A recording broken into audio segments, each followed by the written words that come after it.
Blizzard's gargantuan MMO, World of Warcraft, is packed with zones these days. There's just far too many to really think about, and the zones just grow with every single expansion. Some zones are great.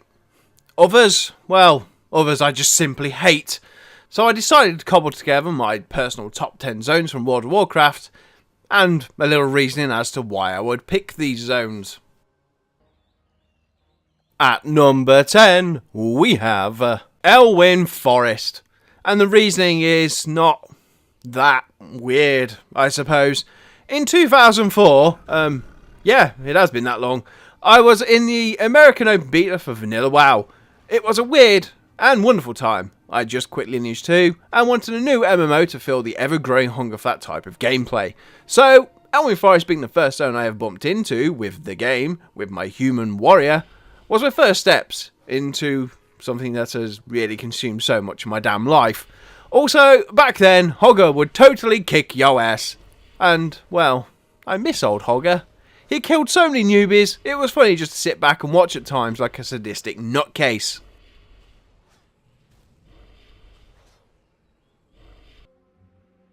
At number 9, we have Eversong Woods.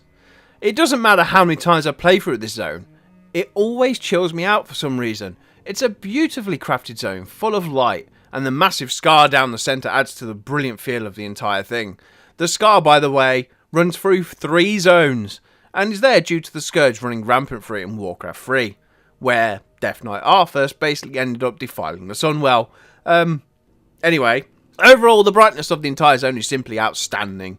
And even though we still can't use our damn flying mounts there, I still adore it. I've lost my mouse cursor! At number 8, we have Silvermoon City. Recently, out of, well, seemingly nowhere, my partner and I got into an interesting discussion about cities in World of Warcraft, and we spoke about our favourites. We also spoke about the crappy ones. I never thought about it till we spoke about it, and in my honest opinion, Silvermoon City is the best city in the game.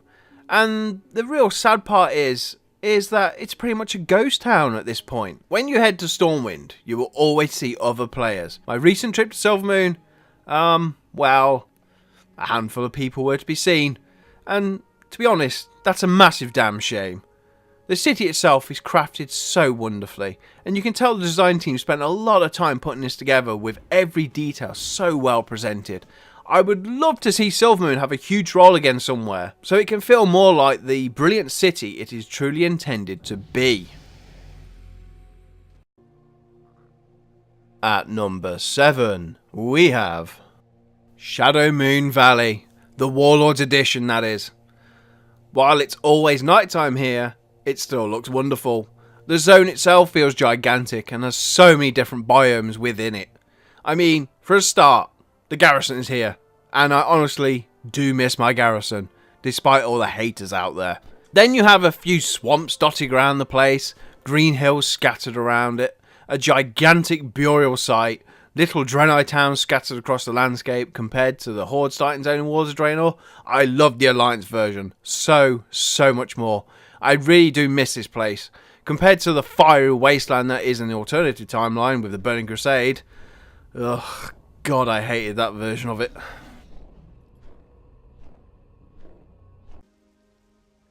At number 6, we have Xanga Marsh. Now, this one has grown on me over time, literally like the fungus within the zone. It's hard to explain it. When I first started the Burning Crusade, and this was my second zone, I hated it, and I couldn't wait to race out of there and get to Terracar instead. However, these days I simply love the zone. Why? Well, like I said, it's a little bit hard to explain. I think I appreciate it more because in its alternate timeline in Warlords, it's not really there. It's actually the Xanga Sea instead. You can see the beginning of a Xanga Marsh taking form on the coastlines of Nagrand, but for some reason I really missed this zone once I heard it wasn't coming back in some way for Warlords of Draenor. Also, fungal whales should have been a thing. They were not a thing. Blizzard, you made me very sad. At number 5, oh no, we're halfway there. Westfall. Slightly more the classic version. Before we had a massive vortex in the middle of a zone. Westfall really did feel like a zone which was just farmland. A big area of farmland. Which was being constantly harassed by those damn Defias Brotherhood chaps. Maybe I think of this one so highly simply because it was the second zone I ever played in. And when you go from a woodland to a vast open plains, well, it's a massive difference, isn't it? Running up and down the coast back then, killing murlocs because we were convinced it was the best place to farm for the Beast Slayer enchant, which all my friends and I wanted. I mean, red glows on weapons. Who wouldn't want that? That certain charm we will never get back. When WoW was still young and silly things like that felt like they mattered. Even with vanilla servers returning, thanks to Blizzard, it still won't have that new sense of adventure, sadly. Still, Westfall was always fun back then. At number 4, we have the Deep Run Tram. It's kind of a zone, right? Back in the good old days when I was a wee young lad, travelling to and from Stormwind to Ironforge could be done in 3 ways. Firstly, you could do what my friend and I did and try to run through high-level zones, get eaten by high-level coyotes in the Badlands. It wasn't really a good idea back then. But you could take a few flight paths too, which would cost you quite a bit of currency. Oh, and just for you people who think vanilla was the best, remember, back then, flight paths were not connected, so you had to fly on flight paths a lot. And if you did the trip from Darnassus to Silphus with this method, well, it wasn't very fun, was it? The third way, and cheapest, was the Deep Run Tram. Hopping on a tram took you no time at all to get from one side to the other. It was super fast, and for some reason or another, you would always spot weird and wonderful things down below. You could sometimes find players doing things in the Deep Run Tram tunnels. Things like what your mommy and daddy do when they tell you they are wrestling in the bedroom. Or you could glimpse out at the underwater part to find Nessie swimming around down there. I never use the tram anymore. I do miss you, tram.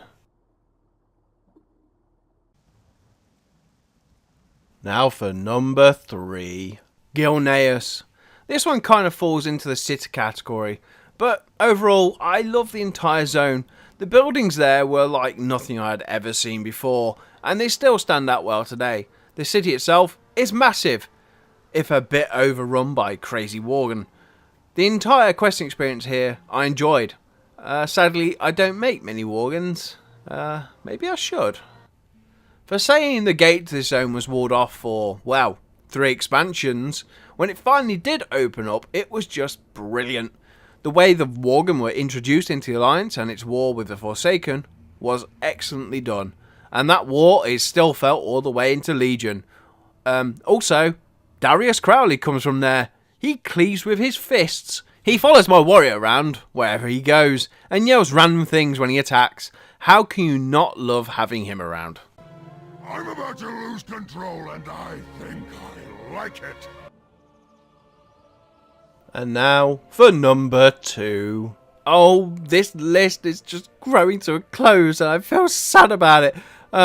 But we must push on. So, to the last 2. And, well, they have to be good ones, don't they? Because they're the final 2. So, here we go. Hyjal, the new one. Not the old one that players got into, but they weren't allowed to actually go to. You naughty exploiters that you are. No, I mean Hyjal that we see in Kata. Now, there's a few reasons why I put this one high on the list. The most important one is simply that you either go to this zone, or you go deep sea diving what I rank as the worst zone in the history of World of Warcraft. Valshir, Valshit, I don't know. So yeah, Hyjal rules there for me. Now, to other reasons, and yeah, there are other reasons apart from the crappy underwater zone as the alternative. It's an important part of Warcraft. I mean, this is where Warcraft 3 Reign of Chaos ended. It's where Ragnaros has been hiding inside the Fireland portal with his totally not silly looking legs. I mean, just look at it.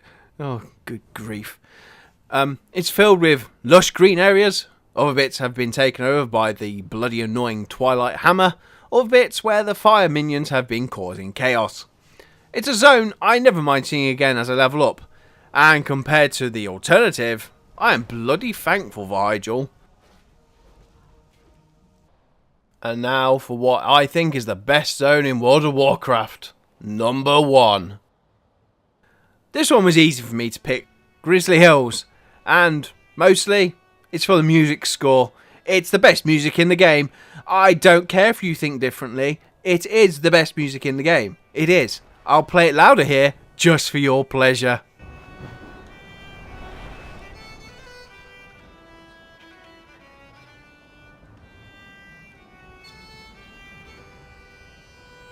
This music is always on in my garrison.